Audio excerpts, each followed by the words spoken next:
Why hello my fellow apes, I hope that you're well. May I ask, what do you think of the new studio? No, don't like that. It's not quite complete, I need to put up some posters etc. But I've heard your prayers for me to cease filming on my kitchen floor and I've granted them for I am good. Okay, to the topic at hand. A couple of weeks ago I participated in an online debate held by the Oxford Socratic Society on the topic of the Kalam cosmological argument. I'll keep the argument on screen for a while so that you can reacquaint, but to cut to the chase, during the debate, reasons for why God would cause the universe to exist were discussed.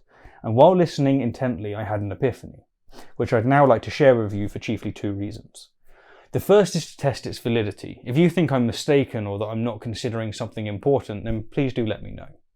And the second is that you know how the Kalam has become quite popular in recent times due to the likes of William Lane Craig and Frank Turek. Let's take a look at the cosmological argument. Kalam cosmological argument. Kalam cosmological argument. The Kalam cosmological argument. Well, if my epiphany holds true, prepare to witness the Kalam subside as quickly as it's arisen. This is the great cost of the Kalam.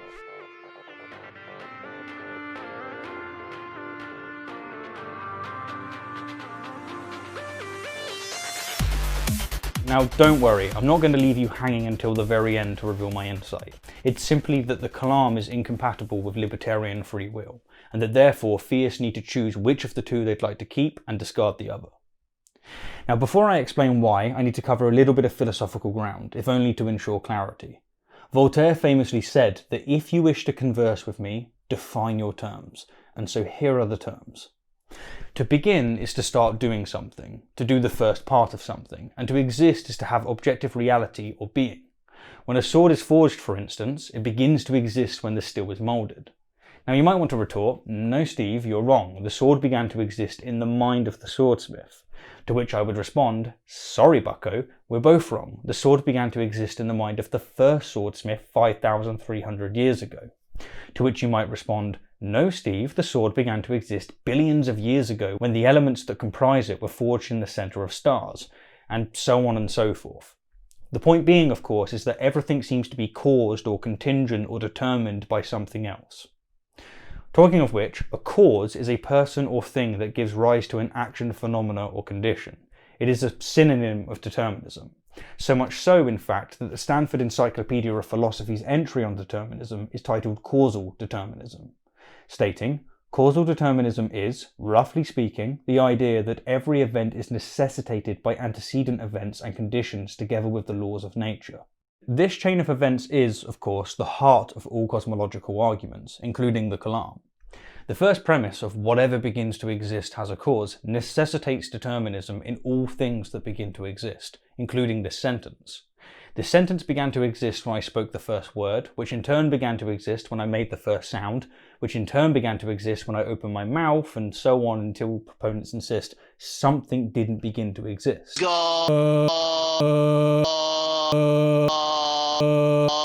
Big Bang. If we have just one example of something beginning to exist without a cause, then this premise, and indeed the whole argument, falls apart. And the final term I'll define is libertarian free will, which I'll hereon refer to as libertarianism. Libertarianism holds onto a concept of free will that requires the agent to be able to take more than one possible course of action under a given set of circumstances. It is a school of thought that says that humans are free from physical determinism and all other diverse forms of determinism. It is, in a nutshell, the notion that one has the freedom to do otherwise.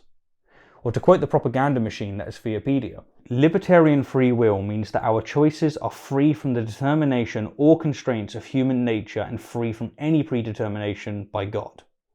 All free will theists hold that libertarian freedom is essential for moral responsibility, for if our choice is determined or caused by anything, including our own desires, they reason, it cannot properly be called a free choice. Libertarian freedom is, therefore, the freedom to act contrary to one's nature, predisposition, and greatest desires. Responsibility in this view always means that one could have done otherwise. You see, even a broken clock is right twice a day. To put this into perspective, you have made the choice to watch this video, but if you were to rewind the clock to before you made that choice, could you have chosen otherwise? Could you have chosen instead, for instance, to have clicked on Cosmic Skeptic's, quite frankly, hilarious annihilation of Mohammed Hijab? If your answer is yes, I could have chosen differently, then you're convinced of libertarian free will. Okay, so with all the terms on the table, I'll make my case. According to libertarianism, that is, according to the vast majority of theists, the will of a free agent is at least partially non-determined. Thus, by freely stating whatever begins to exist has a cause, you have demonstrated the contrary. You have proven its falsehood. You are contradicting your statement through the very means in which you express it.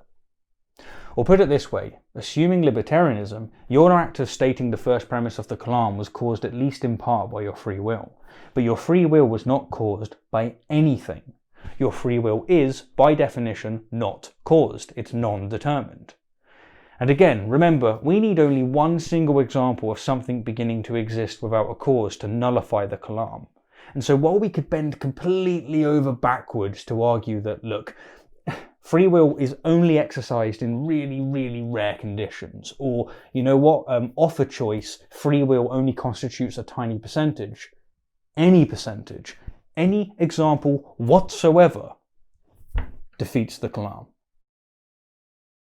Now, to be crystal clear, this isn't a critique against the Kalam or libertarianism. While I reject both and have expressed why in other videos, here, right now, I am assuming their validity and soundness to make a meta point about their incompatibility. I am highlighting a cognitive dissonance that, so far as I can tell, hasn't had enough attention brought to it. When people such as Craig and Turek insist in one breath that they have libertarian free will, You can do whatever you want. That's why you have free will. God loves you enough to give you free will. You can love him or reject him. That's up to you. A person is not morally responsible for an action which he is unable to avoid. but in the next breath insist upon the soundness of the Kalam, You're denying the law of causality. What's the law of causality? That every effect has a cause. Whatever begins to exist has a cause. they are guilty of playing tennis without the net. They are maintaining two mutually exclusive views. So to such theists, I would like to say the following. Make your choice. You can't have your cake and eat it too. What's it going to be? Free will or the Kalam? Will you exercise free will to reject the Kalam, or are you determined to reject free will? As a determinist myself, I have to say, the choice is not yours.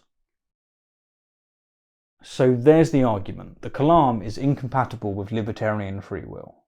I have of course thought of a few responses to my own argument, and I was originally going to present and address them now. But upon reflection, I think it's going to be more productive to encourage others to do so and address them in a subsequent video. Again, this isn't some haymaker against the Kalam or libertarianism, but so far as I can tell, it is a haymaker against those who insist on the soundness of both. Anyhow, I'm Stephen Woodford, and as always, thank you kindly for the view, and an extra special thank you to my wonderful patrons and those of you who have supported the channel via other means.